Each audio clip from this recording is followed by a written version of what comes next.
ephemera to remind people that some of these same issues that people get so upset about in terms of digital culture have analogs in print culture, and that a lot of these arguments and debates that we're having are really old arguments. I do a lot of stuff about digital parenting because I'm a parent myself, and I try to deal with kind of hysteria about digital media. I also go into labs for people who are working on military-funded video games or video games that are funded by the government. I kind of go interview the participants, talk to the different staff members who are working on these games, and also test out the games, and we'll also get documents from them. And then, I'll also, take pictures at talks. Often this annoys people. I try to do it without a flash. This is Ted Nelson in front of his student film from Swarthmore, giving a somewhat strange talk that I documented through my blog. And sometimes I even take photographs that I'm not supposed to take. Like, for example, this is inside Manchester Cathedral. Manchester Cathedral was very upset when game developers actually made a 3D model of the interior of Manchester Cathedral and used it as a site of a very violent video game. And they were claiming intellectual property rights over the design, the 3D design of their space. And so they put up this sign that said, no photo imaging devices or recording equipment may be used, and there's sort of an intellectual property argument in here. So of course I had to take a picture of it, even though it said, don't take a picture in here. The second function has to do with analyzing electronic artifacts. So what I'm trying to do is get people to look closely and critically at websites and other kinds of online flash games, a lot of different kinds of digital ephemera. I'm trying to get people to kind of think about critically and think about the political messages there.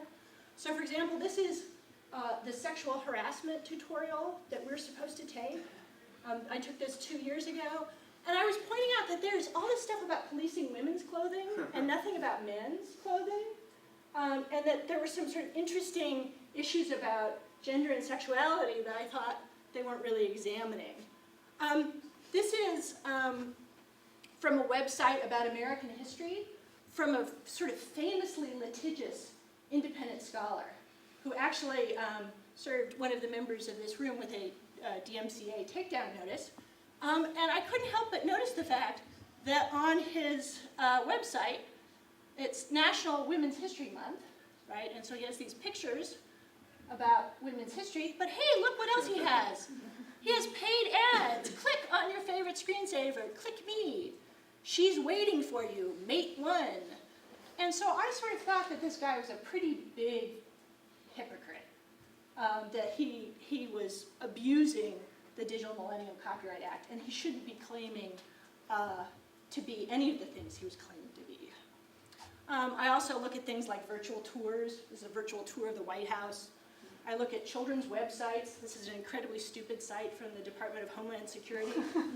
It shows a friendly family of mountain lions who are supposed, now, I have small children, we go hiking in the woods. I don't think safety when I think mountain lion, but apparently these people are not from Southern California. And I also look at a lot of websites for foreign countries. This is the Runama from Turkmenistan, which is the former dictator of this country. Had all this crazy stuff up on his website, so I kind of draw people's attention to that. And of course, the last category, which is sort of fun, and has probably brought me the most traffic, including things being posted on Boing Boing, which Peter is right. Does represent sort of the lowest common denominator of all this stuff, but it's a way to sort of make an argument in a way that sometimes people find more engaging, and it does bring in people from the general public. So, for example, I give awards at the end of every year for the worst government websites, the worst government-funded games, and the worst digital archive initiatives. I come up with a sort of different, it's like a worst prize, and this is a picture of former Congressman Mark Foley, on the little statuette. The Boy Scouts of America were offering a copyright badge. It is a patch, turned out for one troop. But I made different variations of the patch. This is the free culture badge that you could get by doing different good deeds in service of free culture and against abuse of intellectual property. And these are, you know, the RIAA and the NPAA sort of suggesting they're part of the Boy Scouts. And this is the State Department, our incredibly rhetorically sensitive State Department, created a blog for its officials, which it called Dip Note. I don't know what they were thinking, Dip Note.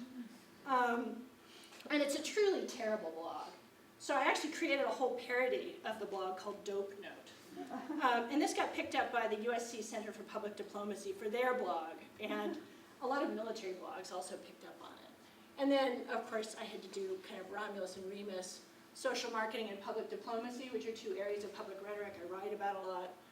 And then, you know, this was actually another blogger compared Siva Vaidyanathan to Gail Norton, who was head of the EPA at the time under the President Bush. And I thought it was such a funny comparison that I decided to put Siva's head on Gail Norton's body with Gail Norton's hair. I thought the idea of Siva as a blonde Republican robot would be kind of humorous.